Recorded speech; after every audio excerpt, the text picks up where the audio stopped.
ஸ்ரீ லலிதா சகஸ்ரநாமத்தில் 390வது நாமா ஓம் ஸ்ரீ நிர்வாண சுகதாயின்யே நமஹா ஓம் என்பதாம். மனஸ்தோ தேகினாம் தேவோ மனோமத்தியே வியவஸ்திதா. மனஸ்தம் மனோமத்தியஸ்தம் மத்தியஸ்தம் மனோவர்ஜிதம். மனசா மன ஆலோக்கிய ஸ்வயம் சித்தியந்தி யோகினஹா. அத்தியாயம் 1 32வது ஸ்லோகம் உத்தர கீதா என்னும் நூலிலிருந்து.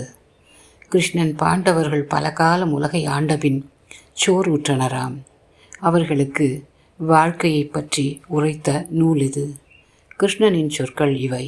மனஸ்தகா தேகினாம், மனமாக தேகினாம் மனிதர்களிடம் இருப்பது நான்தான்.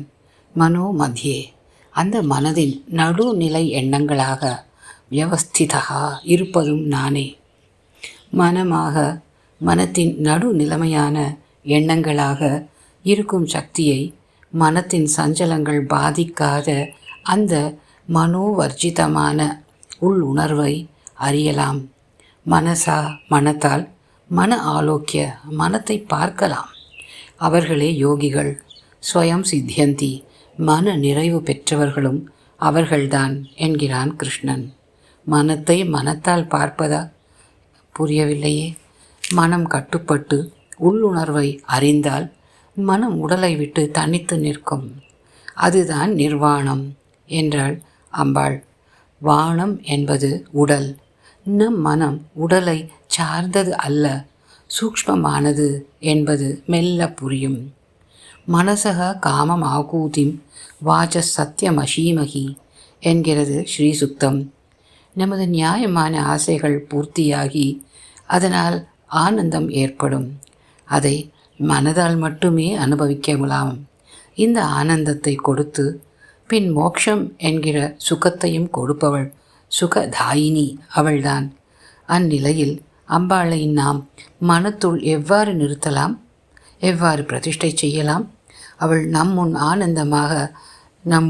ஆனந்தமாக உணரப்படும் பொழுது நாம் பேசும் வார்த்தைகள் அனைத்தும் மிக உயர்ந்த கருத்து உடையனவாக இருக்குமாம். ஸ்ரீசுக்தம் சொல்லுகிறது, ஆகூதிம் வாச்சகா.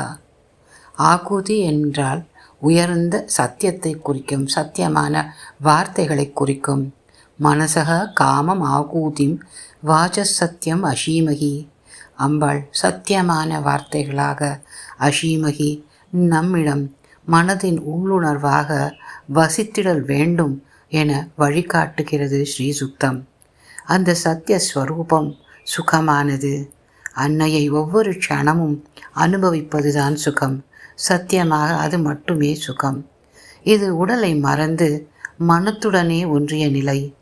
அதை அறிந்து சமநிலையை தருபவள், அதை அழித்து சமநிலையை தருபவள் ஓம் ஸ்ரீ நிர்வாண சுகதாயின்யே நமஹா ஓம். அவள்தான் அம்பாள்.